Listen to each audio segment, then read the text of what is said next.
कलम आहे. आज दिनांक 12 जानेवारी 2026 राजमाता जिजाऊ यांची जयंती.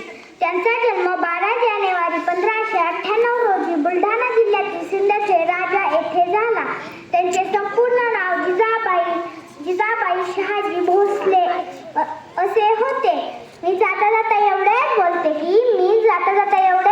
की महाराष्ट्राचा साथ तू रणरागिणीचे रूप तू, महाराष्ट्राचा साथ तू रणरागिणीचे रूप तू, अंधारातल्या समाजासाठी तेजस्वी किरण तू. तसेच आज स्वामी विवेकानंद यांचीही जयंती